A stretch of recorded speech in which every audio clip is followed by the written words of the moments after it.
And this certainly has to be the most historic telephone call ever made from the White House.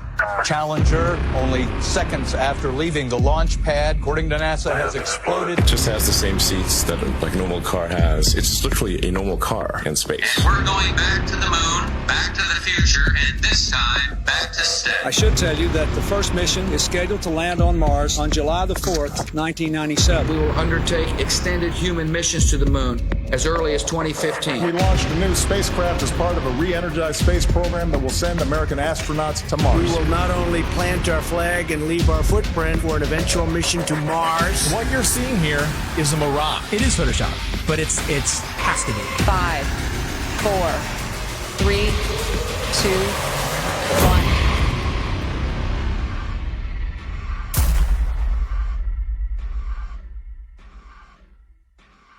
The one thing globe believers need to understand is that you don't just take the spinning ball Earth and flatten it out and put it back in the heliocentric model.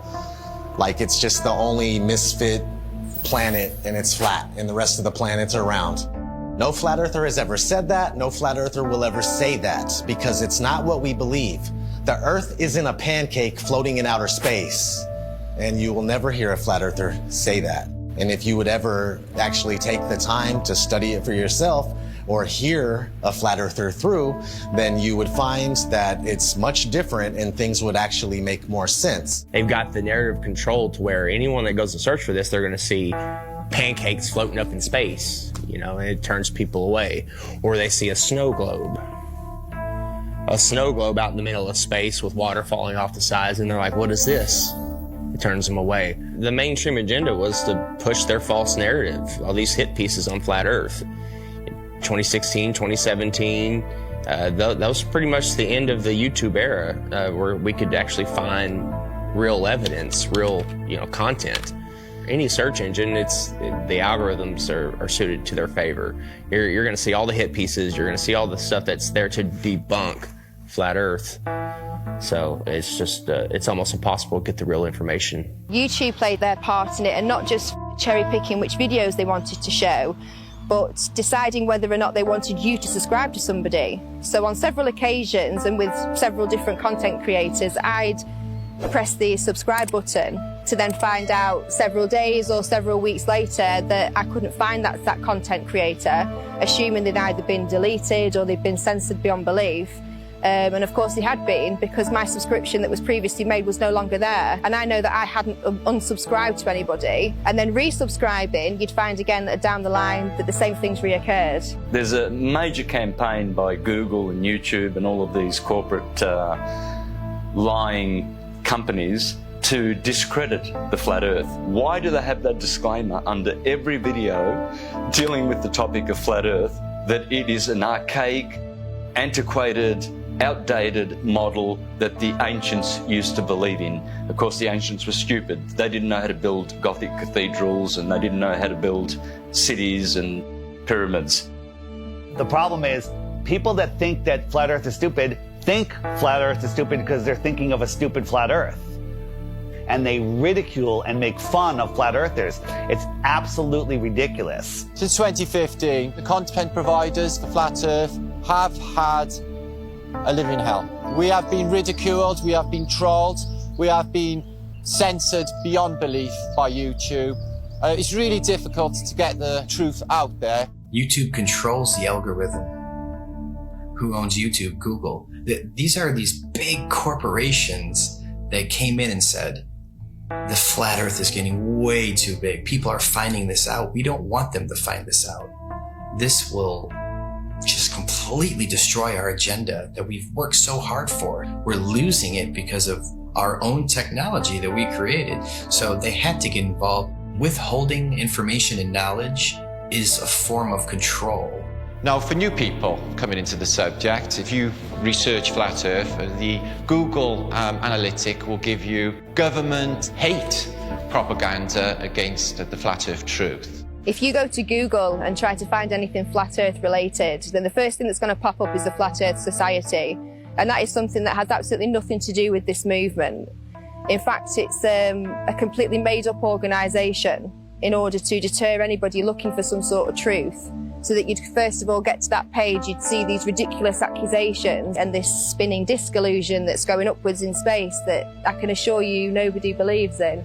If the globe model was as strong as they claim to be, then there wouldn't be so much concern with anybody talking about a stationary Earth model. Now, everything's fine in court until somebody walks in with a load of shit on you.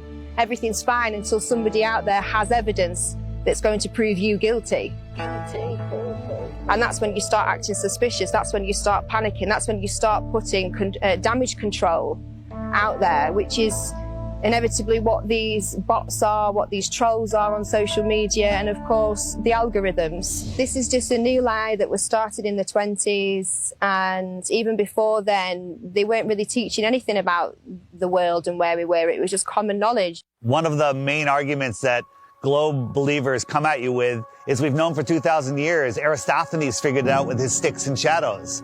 Well, Aristophanes may or may not have been a real mathematician. He figured out the shape of the earth. That would have made him the Michael Jordan of mathematicians, but nobody ever mentioned him in a book until the mid-1900s. What's crazy is I've talked to some elderly people and they've told me that back in their day when they were in school, they didn't even learn about people like Copernicus or Galileo. Everything's up for grabs at this point. People like Christopher Columbus and any other figure in history could be totally false or created just for some sort of agenda. This is everywhere. We found somebody in Croatia. They said they were teaching flat earth through the 1930s. Most people think that this flat earth versus globe earth has been going back and forth for thousands of years. No, it has not. This is a brand new deception. They come up with these stories, these fictional stories, fictional characters, to reinforce that we live on a ball. All of our globe provers, Galileo, Aristophanes, Copernicus, the pictures of them show that they're Masons, but I contend that we don't even know if they're real. All of our history is a lie. I've met people that said that they were taught flat earth in the early 1960s in school. They were taught flat earth and globe earth, and then it kind of just went away. I interviewed Ruth, a 102-year-old woman, back in February of 2020, and she was taught flat earth in public school in Connecticut. Tell me your name. Ruth Heath. Ruth, and how old are you today? 102. 102. So you were born in 1918. 1918. And we were just talking, and I asked you what shape the Earth is, and what did you say? What were you taught in school in elementary school? I was taught in school that the Earth was flat. Where did you go to school? Elementary school? I went to Spoogland School in Hamden, Connecticut. So how does it make you feel to realize that you were right as a kid? It makes me feel better. It does make you feel better, right? Oh, it makes me feel alive. Oh my God, that is so true. My whole life, I believed, what I was taught. And then when I discovered the flat earth, you feel better about it. Because we are the center of creation. That's right. We are important. That's right. We are here. We are God's children. And when all the problems that are happening in this world today. I'll give you some good news. A lot of the problems that they report on the news aren't even real. That's right. That's right. They're just keeping us in fear. Keeping up. That's right. That's right. That's right. I understand that. I understand. They just say what they want people to know. That we never went to the moon? That was all fake? Is that right? That's correct. I saw that all happening. Yeah, so did I, and we all believed it, but that was just to reinforce that people to believe they can live on a ball, they can walk on a ball. It's such a lie. It's such a lie, but knowing the lie is like going to a magic show. I woke up. Yes, that's what we call it. We call it red. This is your moment of waking up. Oh. It's when you go to see a magician and you know how the tricks are done, and the magic no longer works on you, and you're free from the illusion. So knowing this is going to free your heart. Cry. Yeah, it's okay. It makes me cry. Happiness. Yes. Tears of joy. Yes. Thank you. All right, give me a hug. Here we go. All right. Rockefeller seems to have a role in this. He started the General Education Board and continued being involved with the educational system. The fact of the matter is, the people that have been in control, they're in control now, and they're going to continue to be in control, whether they pass it down or change the name, whatever it may be. But yeah, I mean, whenever Rockefeller's name is tied to something, it's always something to question, that's for sure. That's a huge red flag for me, that they can come in and change everything we know, all of history, and turn it into deception, and keep teaching the deception over and over and over again until it becomes the norm. The same man who said that he wanted a nation of workers and not a nation of thinkers. This was the same person who was found guilty of antitrust violations around the turn of the 20th century, who then went on to get his fingers in all of the education systems, of course with the promise of, I'll give you money, I'll make sure that your school has everything that it needs as long as you push these textbooks, as long as you push these narratives and you push these ideas. I'm going to give you a nation of workers and not a nation of thinkers. And that's exactly what we've become. Now, this should tell you something, why we can't talk about literally the thing that we're standing on. Why is that? Knowing that there is a creator, absolutely, that is one of the main reasons to hide this. But, you know, at the same time, it's nowhere near comparison when 1 billion people find out that there's more land. It's about hidden land. I think there's possible they could be hiding land in here somewhere with us. And I think that the Antarctica Treaty is very, very, very sinister, and there must be something else going on. They went really tough with their implementation of the Antarctic Treaty and everything else, and just to keep people away from the truth. They didn't want people to know about more land. Haven't we been fighting over land forever? Isn't that what always happens? Countries fighting over land, but not on the outskirts of Antarctica. Oh, no. No fighting there. They're all in agreement. You can't go there. You can't explore any of it. That treaty was in effect in 1959. It can't even be questioned until the year 2041. The longest lasting treaty that all of the world signed on to at the same time and is still in place. Antarctica is the container of our world oceans. What is beyond Antarctica? Why is the government hiding Antarctica from us? Why is Antarctica completely off limits except for taking a tour of a little peninsula off of South America, which is nothing? And people go, well, you can go to Antarctica. We spent months trying to actually do it. Yeah. I was going to send a crew. They won't call back. You can't even go there. There's one peninsula where you look at penguins. Exactly. Then you think, I have some friends that went to fucking South Pole. Yeah. They put them in that little fucking island with penguins. You can't just saying you went to Antarctica and you walked around it. He's like being in New Jersey and saying you were chilling in California. It's fucking huge. There's about 100 different companies that you can spend a lot of money to go on a little guided tour of just that peninsula. But all of those companies are owned under one umbrella. One person controls them all. They don't let anybody explore Antarctica.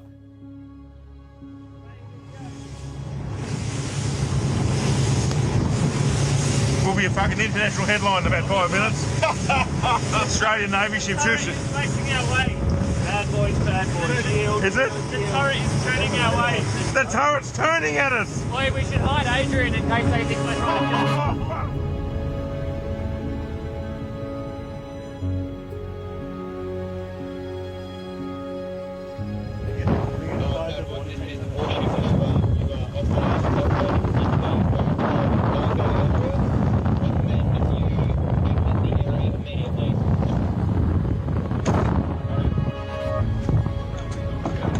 We're just traversing. Is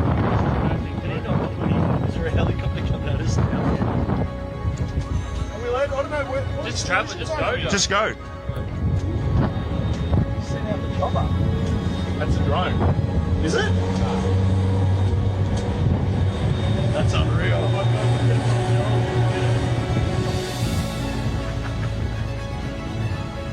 When people say, why the lie? One of the main answers is they're hiding more land. What if we can truly become free. The whole reason for this is because of more land.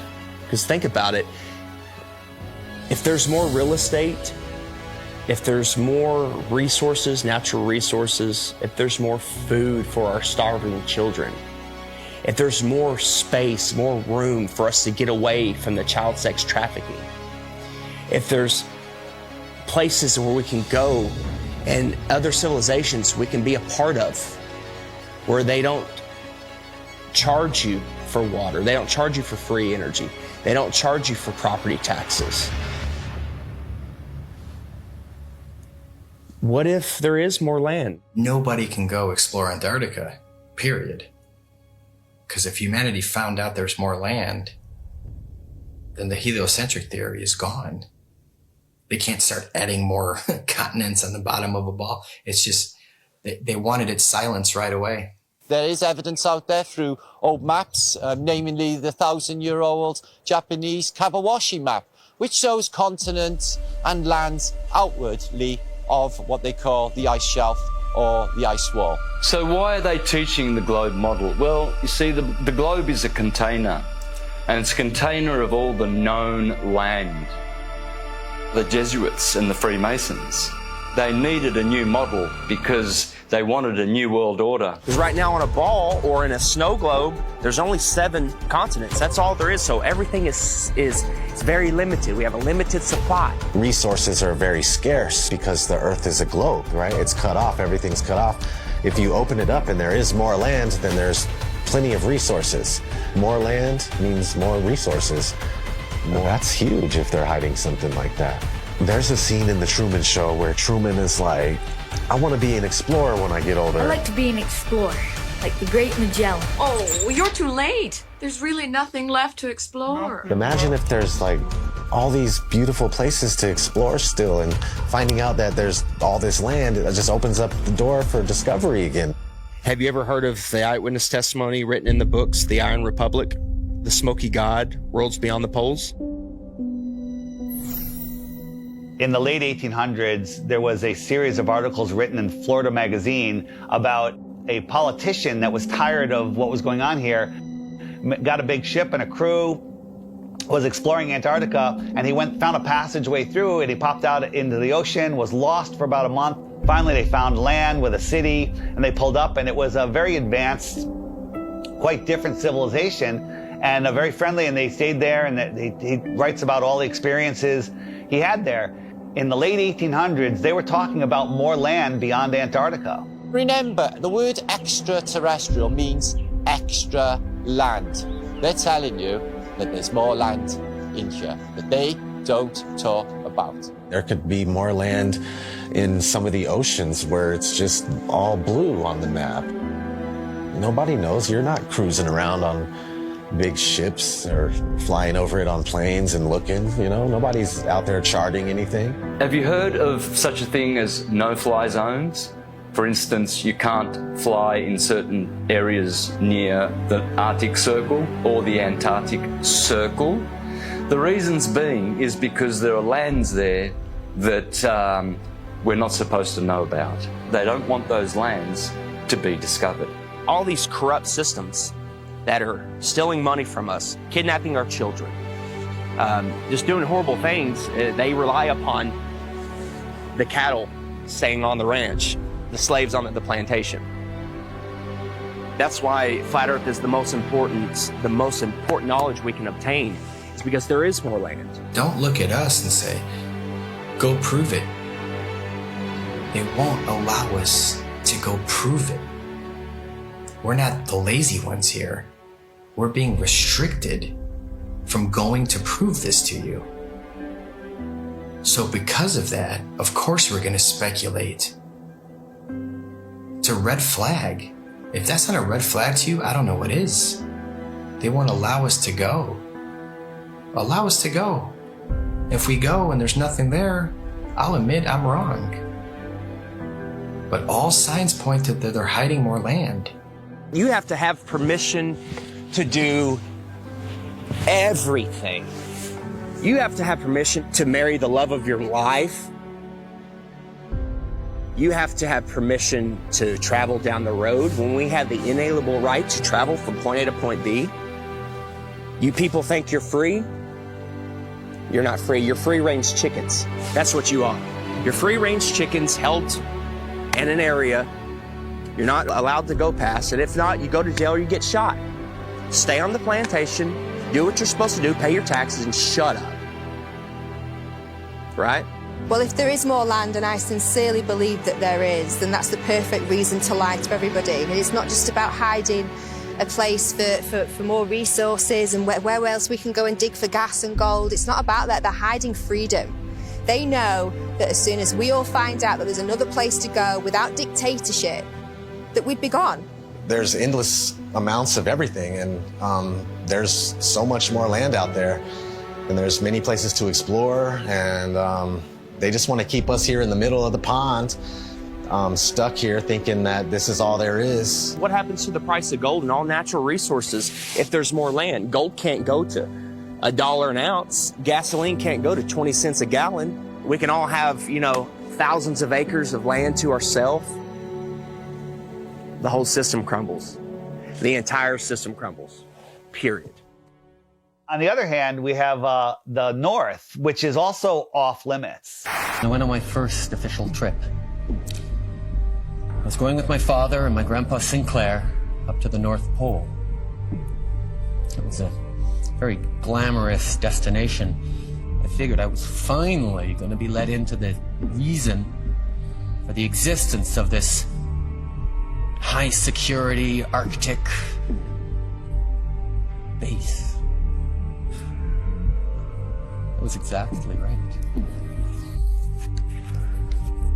We drove slowly through and past the buildings on a special top secret mission. And that's when I understood just how powerful and wonderful my father was. The North Pole is a biggie. It's always been in my mind.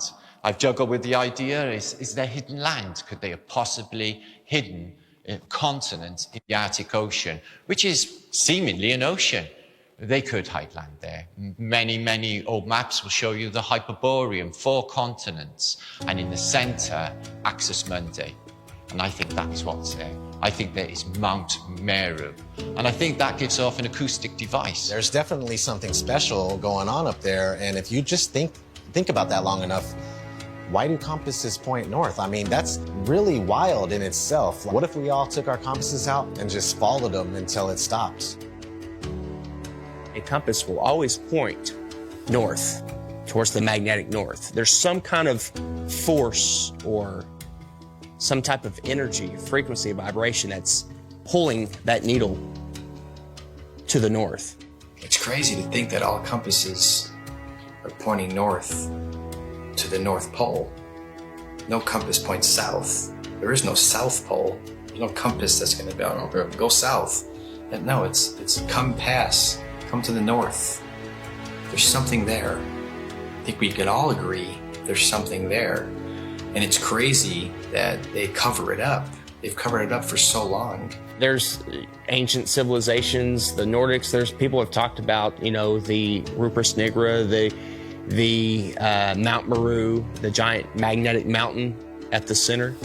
An entire magnetic mass or a mountain that is strong enough to make everybody's compass point north. When I was a kid in school, they showed us a National Geographic video of the guys getting to the North Pole, and they just basically made it look so horrible and miserable and dark and cold that no kid ever in his life would go, hey, I want to go to the North Pole. So if you watch any documentary about the North Pole or anybody venturing to the North Pole, all you're gonna find is some dude mobbing on an ice sheet, and he's got a little device in his hand. He's like, 3, 2, 1, North Pole. And that's not the North Pole, man. That's bullshit. I just don't know what this is. It's a map. My father showed me a map like this once. Inside the circle is your world and my world. Many others. No one knows how many. The Dark Tower stands at the center of all things. And it stood there from the beginning of time. And it sends out powerful energy.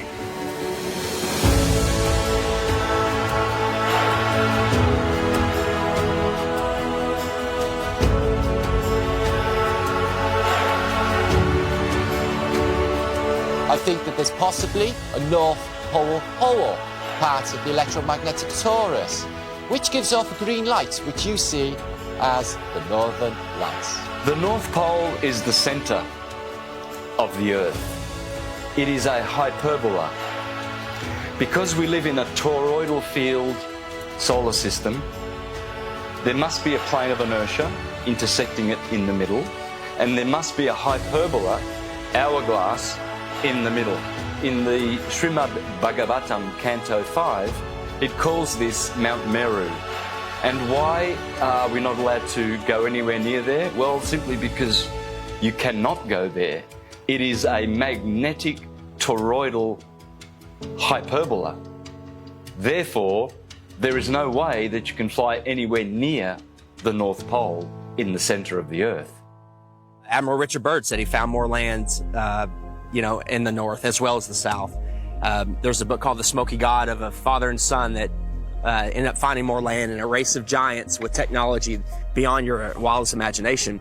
Cartographers have charted, maps with land in the center, where all compasses point. There's just a lot of evidence pointing to more land. So yeah, 100%, I would put my life on it that there's more land at the north. It's just as heavily guarded as the south. Can't go check the north and let me go check. I'll take some pictures and videos and come back. You're not even gonna get that close. You're gonna be turned around, the same as the south.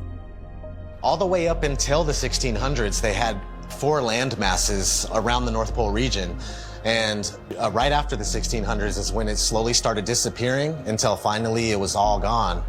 And you can verify this for yourself if you just go back before the 1600s and look at maps of all sorts. You'll see these land masses on each one, and then sure thing, these land masses just started being deleted from history. So what are they hiding at the North Pole? If we sit back and observe all of this evidence, this eyewitness testimony, the verdict would come back guilty.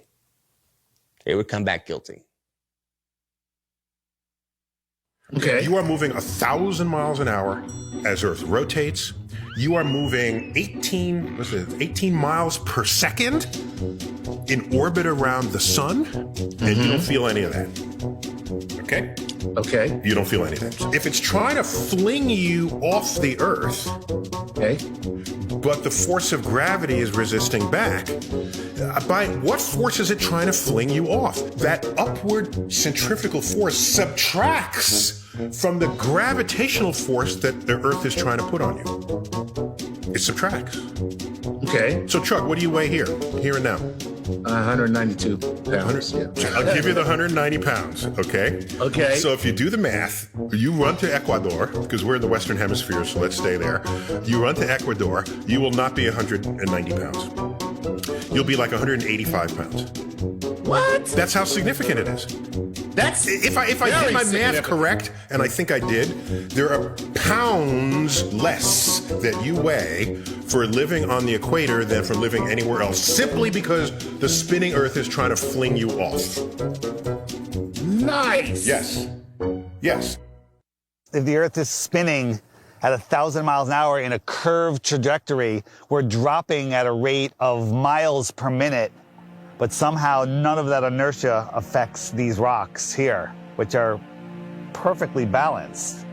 The fact is, the Earth is stationary, and that is scientific, not pseudoscience.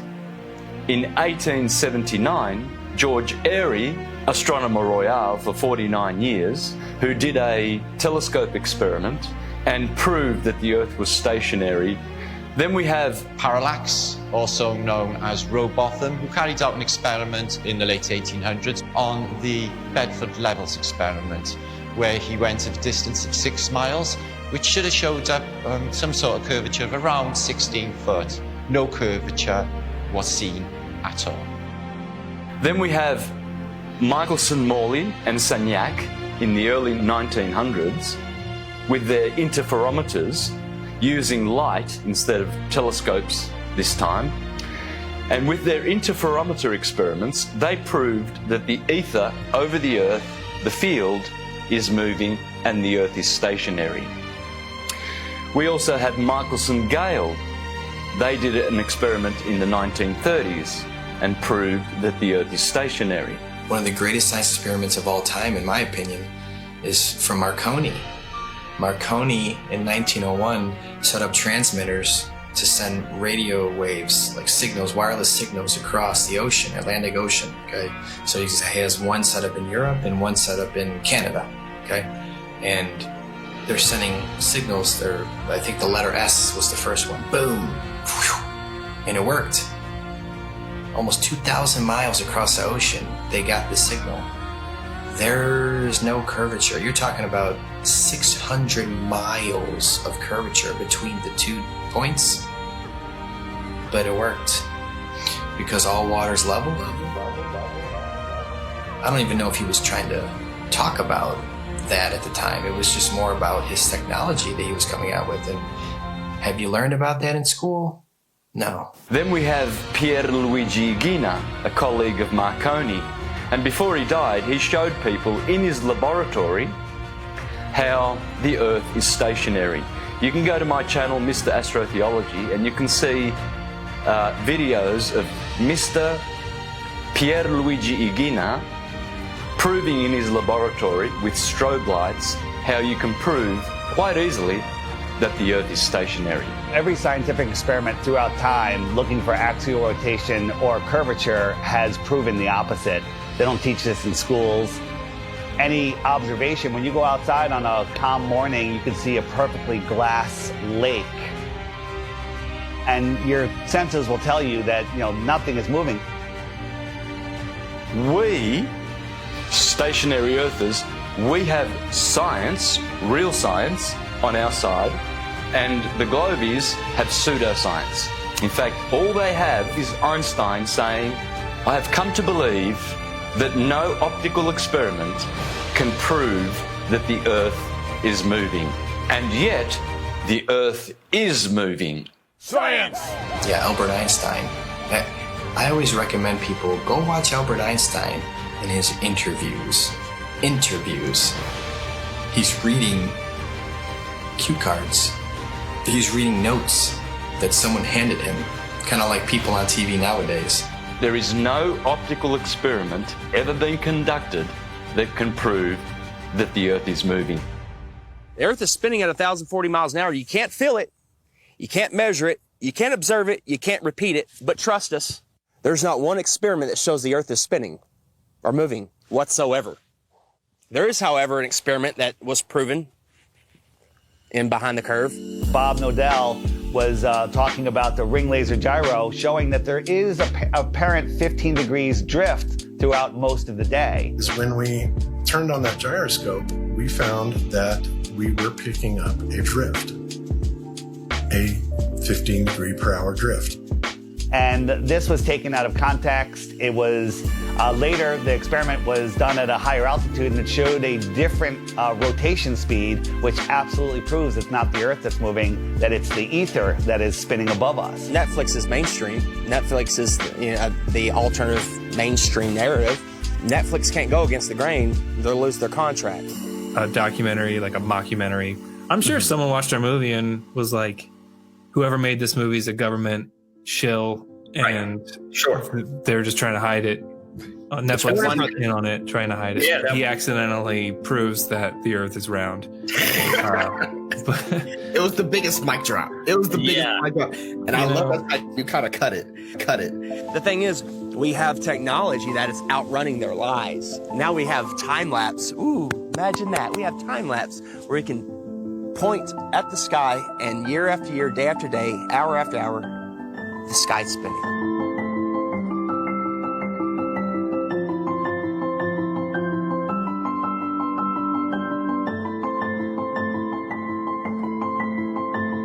Every day there should be different stars random stars in the sky if we are traveling at 650 million miles an hour, which is Mach 870,000. Do you really believe that every year we move through space at 5.5 trillion miles every year? And yet every year the same stars keep turning over our Earth. Aries, Taurus, Gemini, Cancer, Leo, Virgo, Libra, Scorpio, Sagittarius, Capricorn, Aquarius, Pisces, year after year after year, and yet none of those constellations distort, change shape, get brighter. There has never been, in recorded history, we have never seen any star get brighter or dimmer or any shape of those constellations which are still recognizable today as they were thousands of years ago. They never suffer any parallax or distortion. Polaris has never moved in all of recorded history. Point your camera up at Polaris and do a time lapse and watch God's perfect timepiece spin above you.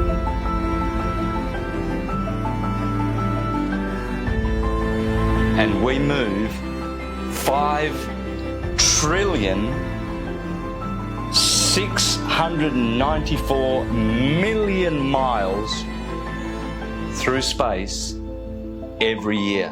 Congratulations to you if you believe that. It's called education, indoctrination, and dumbing down.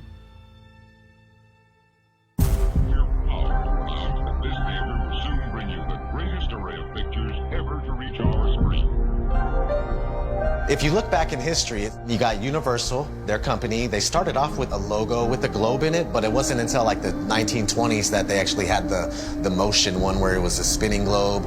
And they actually had an airplane in the early ones, like leaving a chemtrail that said Universal, which is kind of funny. Nobody has been high enough to even see what it looked like. They were definitely trying to instill the image of a globe in people's heads because obviously early on in the movie industry, they were one of the most popular companies to make movies, so people were going to the theater and seeing this globe. So they're showing you a globe before every single movie to program your mind. They were showing this globe before they even went up there to see what it was. I think the first man ever to go up and check is Picard going up there. I mean, that's a story we're not taught in school. From the practical point of view, Professor Picard's experiment is of the highest possible importance. These timelines, these dates, these are facts. We got Auguste Piccard coming out in the 1930s in an actual publication by a science journal saying that the Earth looks like a flat disk with an upturned edge. Besides Universal programming you, you had Walt Disney programming you with space documentaries for almost 15 years straight. Some pretty crazy propaganda in the 1950s. There was one called Man in Space. He's talking about taking men to the moon in a rocket. And then if we cruise on, we got Richard E. Byrd. He goes on Longines chronoscope and he's sitting down and he's telling people. Strangely enough, there's left in the world today an area as big as the United States that's never been seen by a human being. Shortly after Richard E. Byrd did that interview, they put the Antarctic Treaty in place. And then 1 year later, NASA is established. Almost 0 hour at Cape Canaveral, and enlarged 16mm pictures show a monkey specially trained and conditioned for voyaging in space.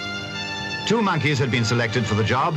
They called them Abel and Baker, A and B, of course. In fact, the monkeys came down safely near Antigua. Reported none the worse, after blazing the trail for human space travel.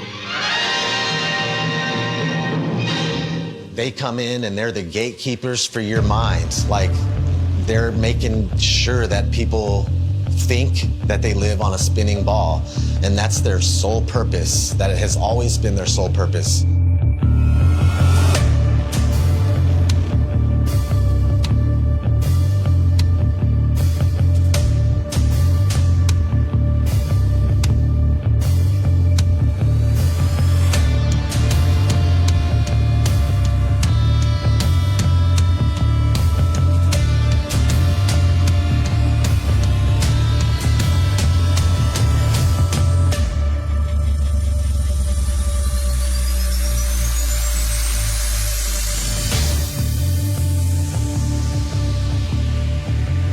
That is the magic of engineering. I would wear a mask on my face in a nanosecond, but unfortunately we lost the technology.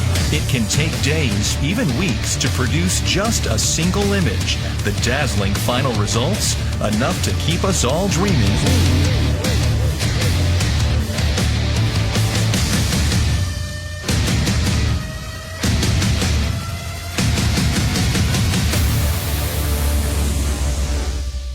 NASA is hiding the frickin' flatness of the Earth. Why? It's okay to say, I have a fisheye lens, right? Because, yeah, fisheye lenses are useful. You know, you get more, in architecture or, realtors use them. But when you're doing it too much and you're not really coming out and saying why, questions build up.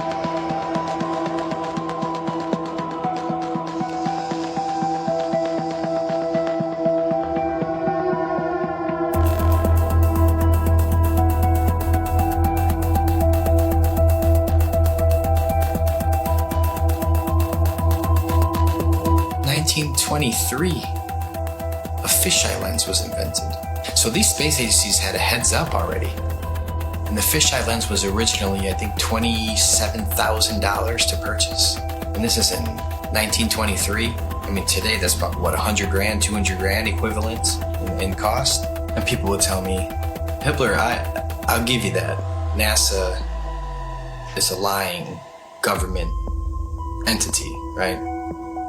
But what about Red Bull? Red Bull is just an energy drink. And I saw Felix Baumgartner jump out of the space capsule. Flat Earthers did a great job of debunking that. Of course it's a fisheye lens, it's not even a question. What most people don't know is that Neil deGrasse Tyson, the science priest of modern day, that everybody loves and they listen to him. Oh, he's so smart. Oh, he is a smart man in the sense of he knows that we debunked the shit out of that. And that dude who jumped out of a perfectly good balloon, Felix Baumgartner, edge of space jump. Now, I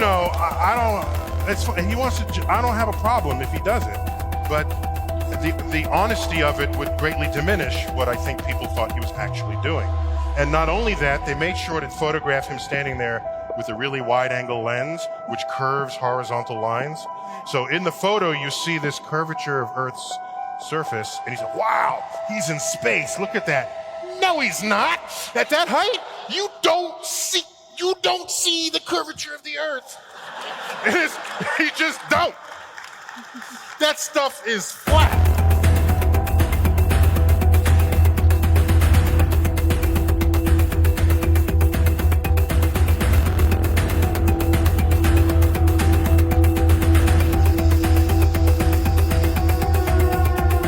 Put so much pressure on Neil deGrasse Tyson to come clean. He had to. We exposed Felix Baumgartner. That's a complete fisheye lens. There's no curvature at all on this Earth, let alone they're trying to sell it as 23 miles up, there's curvature. Even though people will sit there and swear they saw curvature out of an airplane 10 miles high. Yeah, okay. So your priest Neil deGrasse Tyson admits 23 miles up, no curve.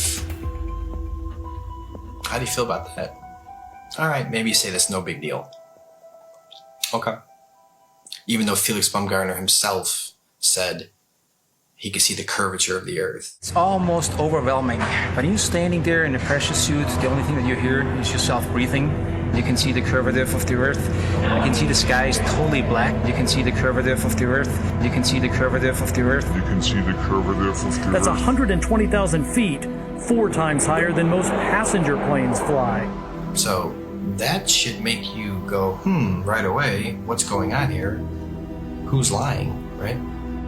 But you don't think there's an agenda here? You don't think people are lying here? Fast forwarding to recently, Richard Branson, his ugly ass, Mr. Billionaire himself. Officially the first billionaire to travel to space, Sir Richard Branson. So you go 63 miles up, you would all probably assume that, of course, you could see this giant curve of Earth. You're 63 miles up, holy shit. Richard Branson supposedly goes up 63 miles, even though it's nothing but fisheye lens footage. We exposed that. Here comes Neil deGrasse Tyson again, damage control time. Oh, by the way, you didn't ask, but I'm going to tell you. Do you know how high up above the Earth he was? No. So if you take a 63 miles.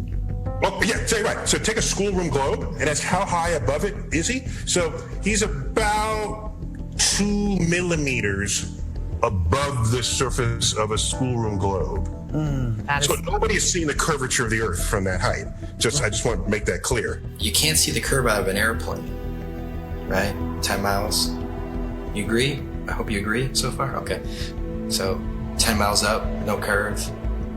Red Bull 23 miles up, no curve. Branson 63 miles up, no curve. So where is this curve at that you swear by? Because if you live on a ball, I don't care how big the ball is, it could be 4 times the size of what they told us, you would still see a physical curve at some point. That's what the horizon's supposed to be. That's how the sun is going. I mean, there's a curve of the Earth. All these theories involved with the curve of the Earth get thrown out the window. That's what happens with a new company. This is the fiction section. Fiction means it's a made-up story. Oh, hey, Elmo, I bet we can find your Galactic Gale comic book here. Oh, boy, Elmo, hope so.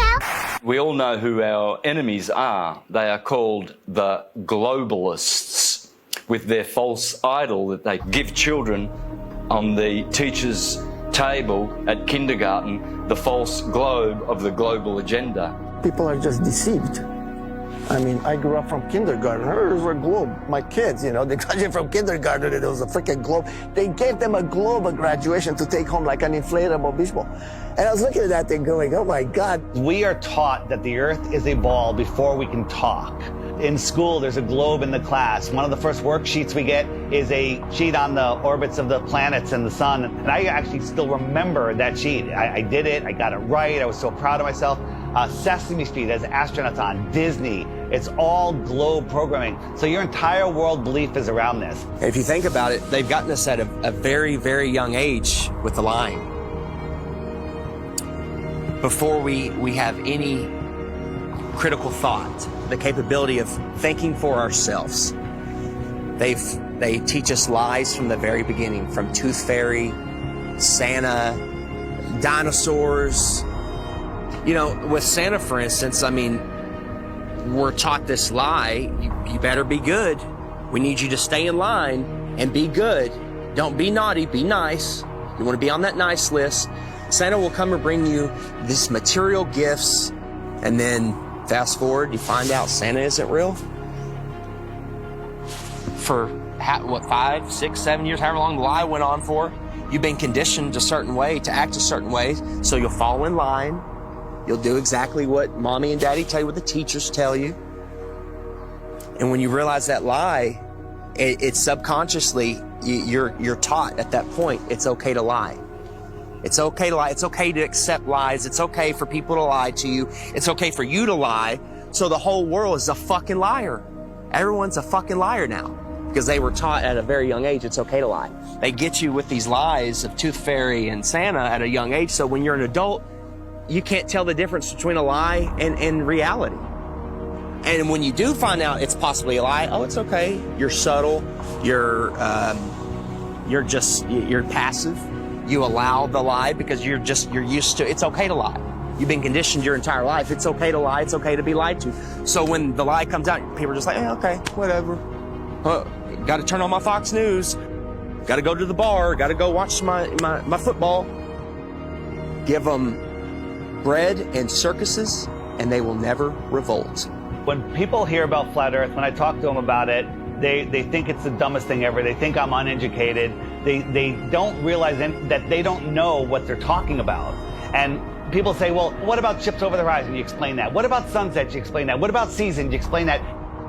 And then they throw their hands up. They go, well, why does it matter? What difference does it make? I still have to go to work tomorrow. That's right where they want you. They want you working in your slave job. They want you obeying orders, doing what you're told, and living paycheck to paycheck, and just not realizing where you are. The truth is, we're not spinning out of control, lost in space, where an asteroid could take us out. They want us believing we're running out of fuel. They want us to believe we're running out of food, when anyone can go and get a seed, stick it into the ground, water will fall from the sky, and food will grow out of the ground. There is no shortage of water, food, space. Every American family could have a half an acre in Texas and the rest of the country would be empty. They're lying about everything. You let your kids get raised and taught by other people that you don't know what they're learning. Everybody's disconnected. There is no harmony or anything going on with human beings. We're all scattered, disconnected, and pretty much what they're doing with teaching us this whole lie about the Earth being a ball, and you're flying through outer space, and dinosaurs used to roam the Earth, and if these powerful beings could get wiped out by a comet, then what are we going to do if a comet comes? We're done. So the heliocentric model not only manages to keep us all completely worthless floating amongst the stars in space, but it also keeps us in fear that we're either going to knock into something in the future, or there's going to be something that then bangs into us that causes some sort of horrendous collision and we're all going to die, or maybe, you know, some cartoon satellite has found another planet where there could be like flesh-eating monsters on there, and it's, you know, some sort of crazy shit that they throw down your face and try and say, you know, this is, as well as everything else that you're scared of, keeping your house, keeping your health, keeping your family together, there's also a chance as well that some rock may fall from the sky and kill you tomorrow. Another thing people don't know is that not only in 1920 did Rockefeller change all the textbooks and come up with his own agenda of what they want you to know, but there was a man named George Lemaitre. I felt like, you know, Einstein passed the torch to him or something. They were good friends, apparently, and George Lemaitre was a Catholic priest. Yeah, a Catholic priest. And in 1920, he said, hey, we came from a Big Bang. It's all about 1920 was a crazy year, huh? 1920, they said that we came from a Big Bang. We exploded from nothing. Well, how do you prove that? Well, no, you can't, but that's what was stated. So here's this Catholic priest where, in my opinion, they knew that even though non-religious people knew the Earth was flat and stationary, they were trying to group, just call flat earthers at that time. They're flat earthers, they're all religious people. So let's bring forward a Catholic priest. Look, he's not a scientist. He's not government. He's a priest. He's Catholic. He's holy. This is brand new. This isn't thousands of years old. This isn't the Big Bang's been around for thousands of years. Heliocentrism has been around for thousands of years. No, they create fictional characters. Galileo, Copernicus. They create characters to support the New World Order, their agenda. The way they change the entire school system and structure of what we know and all the information and knowledge that we obtain. If it's false, then yeah, they got their goal. A nation of workers, not thinkers. No one thinks. What's the circumference of the globe? I have no idea. How fast is it spinning at the equator? Don't know. How fast is it orbiting the sun? Cody? You have glasses on. You should know this. How fast is the sun moving? Man, you're asking some questions I'm not ready to answer. But see, this is the point. You guys laugh at flat Earth, but one, you don't know what flat Earth is, and worse is you don't even know what your own solar system is. They don't know their own model. You can ask them, what's the radius of the Earth? How was it found? What's the speed of the Earth around the sun? How fast is the Earth spinning at the equator? How fast is it chasing the sun? How many miles does it go a year? How far is the sun? They don't know any of these things, but yet they defend this and they ridicule and make fun of flat earthers. All the things that I was patronizing and condescending and going, oh, sloughing off, that's not worthy of me. They rose up to eye level. And I remember saying, boy, the world is flat. I'm looking it in the eye. I see further, I see wider, I see clearer. I settled on near infrared, like some of these cameras can be converted to near infrared, you know? So then I started taking photos, and since I was doing a lot of flying, I started going up, and boom. I was actually amazed to see the incredible flatness that you get from high altitude. Everywhere I looked, there was like clues that the Earth is flat. And I was like, this is blowing my mind. Everywhere I looked, the Earth is flat. And NASA is lying about the curvature. So I said, something is eerily wrong over here, man. When I saw across the Gulf, right off the coast of Texas there in Louisiana, flying to Orlando, and I saw all the way out in the distance, and you could even see the rays of light at a different angle. That tripped me out. But if you really go up high, then you realize, oh my God, the Earth is extremely flat. This would be impossible on a globe. There is no 8 inches per mile square. Equation for curvature of 8 inches per mile squared has been debunked over and over again. The flat earthers with their P900s and their P1000 cameras are constantly seeing things way off beyond the supposed curvature of Earth. In fact, many tests have been done with lasers, cameras, filming mountain ranges 300, 400, 500, 600, 700 miles into the horizon, which are visible and shouldn't be visible if we were living on a globe. This is how much distance he covered with his camera, and he could see from here the Rocky Mountains. There you go.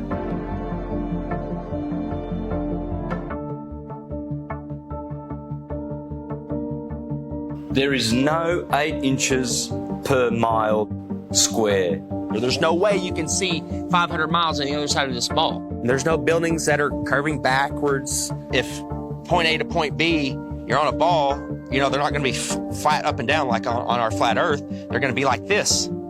There's no tilting. They've measured distances from the base of buildings to the top, level and flat. People look out at the ocean and you see ships and stuff, and it appears like these ships and boats, they go down. And that is a huge factor as to why people think the Earth is round. If you look at the ocean or a lake, it looks flat. Look at that. Look how straight and flat that horizon is. Looks flat, doesn't it? See, it looks like a table or a board. Now, once in a while, you might see mountains or hills, but those are just like little bumps on what looks like a flat Earth. As ships sail away, they don't disappear all at once. You know, first, the bottom will disappear. See, the bottom of the ship is gone. Now we can see midway up, and then the whole thing disappears. So people realized that the world is curved. I mean, it's a big curve, but it's curved. That's what we call pseudoscience. You could buy a camera now that zooms times 100, and you could zoom in on these ships and boats leaving your view, your human eyeball's view, pull out a camera and zoom in on it, and suddenly you're back. It's on top of a level surface, still cruising. So the limit of your vision is where the sky meets the ground due to perspective. As they come together, that's the limit of your vision. That's called our horizon. The horizon is optical. If you had a super zoom camera, you can zoom in and make this angular size bigger to reveal small objects that you couldn't see. And then when you zoom out, it goes back together and things disappear into the horizon, not over. We see skylines beyond what we're supposed to see. I mean, the visibility from 100, 200, 500 miles away, it debunks the whole 8 inches per mile squared. Photogrammetry, I think, is one of the best way to convince yourself. You do multiple images of the ground, and then you put it in a software, and you realize how flat it is. You're seeing it yourself. It's your data. Nobody's lying to you. You've taken the data out yourself. It's not Jay Tolan that's trying to, troll you. Like some people, they're like, he's trolling people, man. And it's not SpaceX or NASA doing it either. It's yourself. Yeah, it's yourself. You're doing your own experiment. Many times when you're looking out over water, there's waves. Well, those waves will block entire city skylines. If this was a wave right near me, if my face was a city skyline, it blocks just the bottom, But if that wave was closer to you, it blocks much more of it. It's all perspective. And I thought I wasn't going to get anything that would beat this until I found this photo from Grandmere State Park. This is from Joshua Nowicki. And what you're seeing here is a mirage. Typically, we would not be able to see this. This image would be viewable from much, much higher in the sky, up in space. The story has been one of the most viewed stories on our website ever. They say my explanation is a cover-up. A cover-up to their belief that this picture is proof the Earth is flat. The one goal I had was to prove that what people are seeing from the other side of Lake Michigan is not a mirage, that they are actually seeing the city. What do you think, Steve? I think it's amazing, dude. It certainly did. It's not a mirage, I can tell you that. No. Our focal point was the Sears Tower, Which is also known as the Willis Tower, right? Yes, the Willis Tower. The Willis Tower, and we can see it the entire time. We can see it the entire time.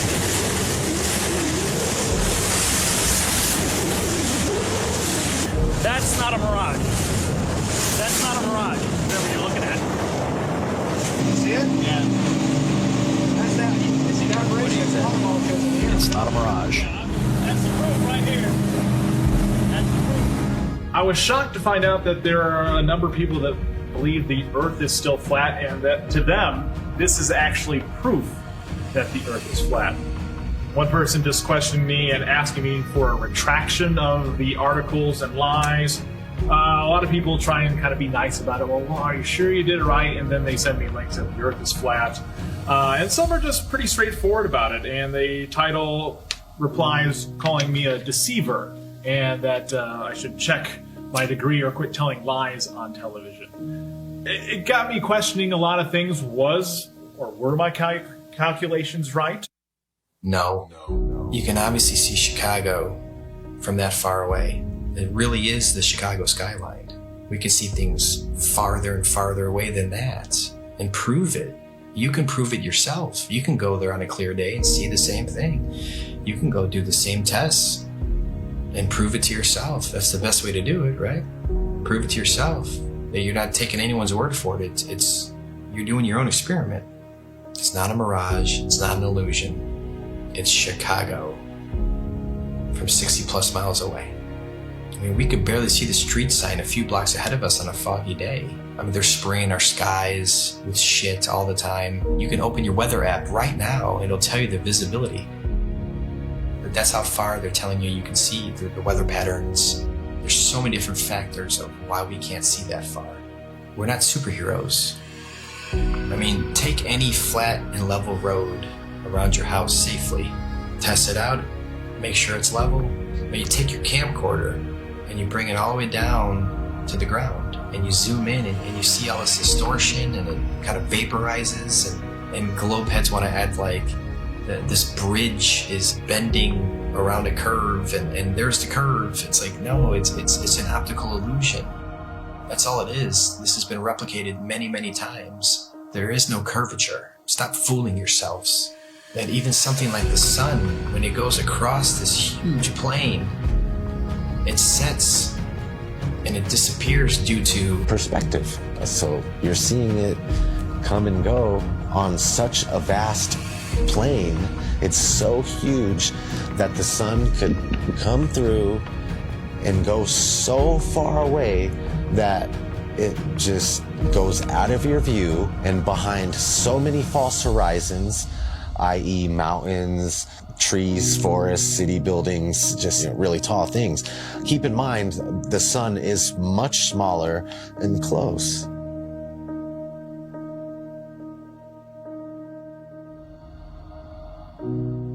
This is an intelligently designed and created place.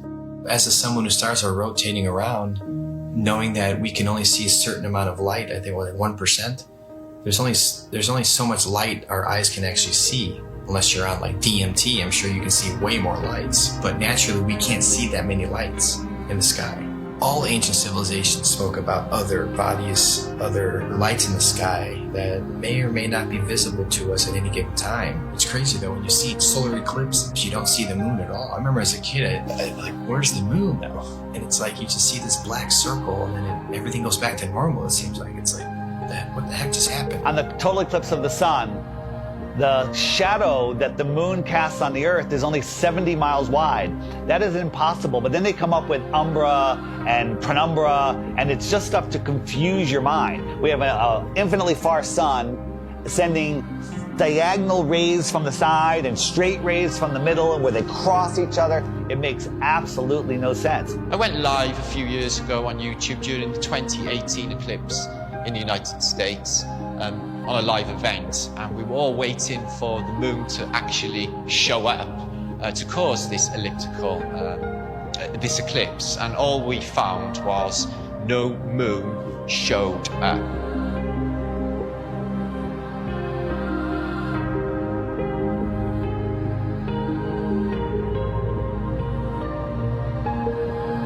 So that blew my mind, to think that there was actually no moon visible, yet this effect of the sun literally being covered by an object I had witnessed. Why can't we see the moon approach the sun, eclipse the sun, or exit the sun? And we don't. We just see a black circle eclipsing the sun. We never see it next to the sun. Now people say, well, it's because the sun is so bright.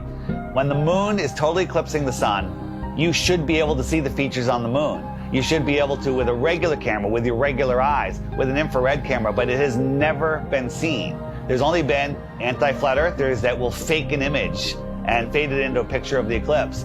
There's no video of it. Think about what an amazing video would be if they could film it from the International Space Station or from the moon itself. Never happens, because I don't believe the moon that we see is what's eclipsing the sun. There's lots of ancient mythology about other dark bodies. There could be anomalous bodies up there. They're not actually visible to us. A celestial body that we perhaps can't see, because there's on the spectrum of light, we can only see 1% of all the light rays, gamma rays, X-rays. We can't see these certain frequencies and energies and lights. What happens is the sun is eclipsed by the so-called moon, but it's not the moon, it's actually the north node. There's been, times documented in the past where there's, this eclipse, and the moon's supposed to be eclipsing, and there's no moon anywhere in the sky. Nowhere. Anywhere. And that makes absolutely no sense. So there's got to be another celestial body. The oldest ancient symbols, and it's the black sun, a celestial body that we perhaps can't see.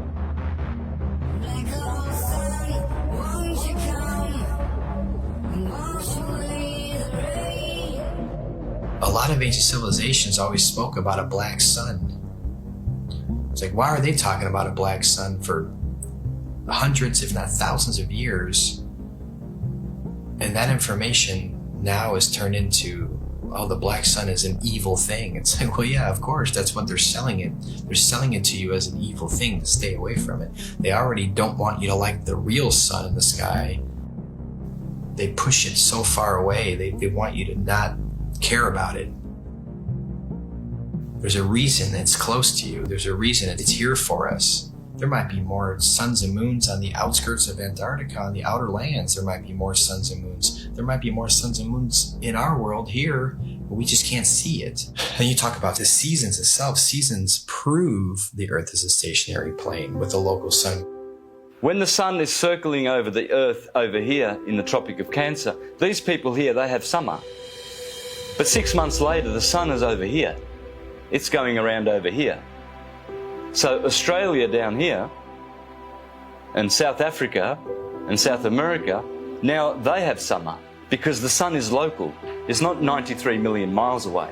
And the sun and the moon revolving and springing into the center seasonally and then springing back out again.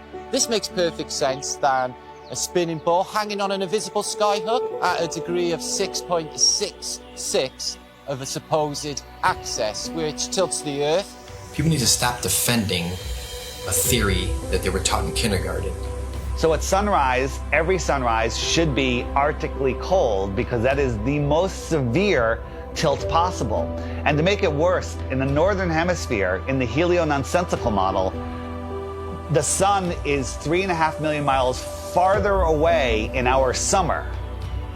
But when the sun shows up on the horizon, I can feel the heat on my face immediately. I can get a suntan in June.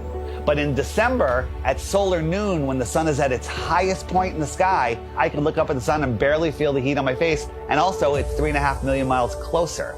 The whole tilt thing doesn't make any sense. And when the sun is on this side, it only illuminates this part of the Earth because it's local. And this part is dark, that will be night. So it's quite easy to understand day and night and the seasons and explain them on the flat Earth than it is with the globe model. The sun, moon, and stars are rotating around our heads like a perfect clock, and it goes out of your view as taking the light with it. This is an intelligently designed and created place. The sun does move about 15 degrees per hour through the sky, but when it gets close to the horizon, it kind of stops and it stays there and it moves at a different speed. I filmed this several times with my drone. No humidity and not over water. And it'll just stop and sit there. And then it kind of just fades away as it goes into the distance. But at the same time, because of perspective, I have friends that were down at the beach that saw the sun set 10 minutes earlier from the bottom up. And that's simply because they're looking across a span of water that has a hill with trees, a tree line on it, which is hundreds of feet over their heads. But from their point of view, it's at eye level. And as the sun moves away, it just gets eclipsed by the tree line, which they think is eye level, but it's high up in the sky. Water. It's always flat, always level. So starting at the northernmost point, as far as I can get, of Lake Michigan, and then traveling south, you can see that red line here, that the body of Lake Michigan is 574 feet above sea level, and it's level. There's no change in elevation, there's no curve. This cross-section shows what an undisturbed body of water looks like, and that's level. We know that to be true. There's three properties of liquids. They have mass, they take up space, and they always take the shape of their container. The physics of water is to find and maintain level. So if it's in a cup, to this lake behind me, to the seas, to the oceans, that's why I call it sea level, because it's flat and level. No matter who tries to sell you the idea that water's curving over a ball, it's just not happening. That's the number one proof right there, just water alone. Water alone proves that the Earth is flat, because water always finds and maintains level, period. Water does not curve. In its temporary state, it's finding its level. Once it hits the ground and finds its level, it remains level. I never even thought of the idea of water maintaining its level, and that alone just like mind-blowing. Like, absolutely, water has to maintain its level. Like, it's always, if it's calm and there's nothing going on, you know, you look at a lake, it's just chilling flat. It has to be. It can't curve. There's nothing you can say or do to ever show water bending or curving. Water needs to be contained. No matter what you do, it's going to remain level. The flat Earth proves beyond a shadow of a doubt the existence of intelligent design, a creator, and we are all important in the center of the universe. Yes, it is absolutely imperative that we know that there is a creator, that the sun, moon, and stars revolve around us, that we have a purpose. We are at the center of the universe. I didn't become a millionaire until I realized I was at the center of the universe. Now I have a purpose. Once you understand that you are at the center of creation, everything changes. And basically, we're unplugging from the matrix.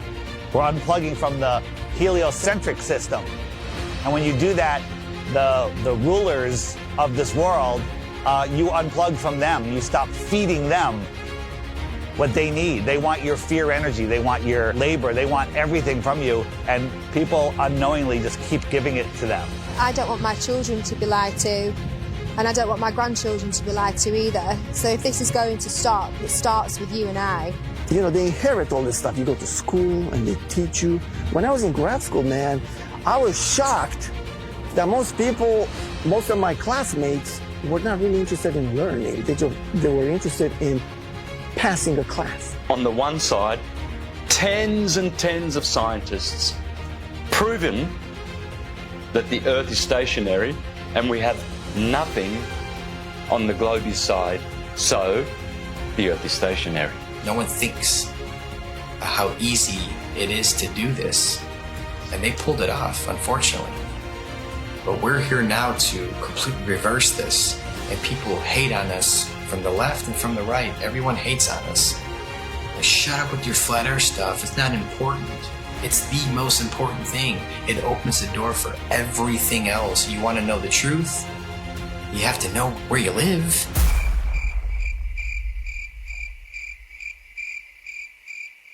This whole agenda is to keep people disconnected from our creator. You know, they want to just cut all our ties spiritually, and that's one reason why they calcify our pineal gland. They don't care about our health. You know this by look at your water supply.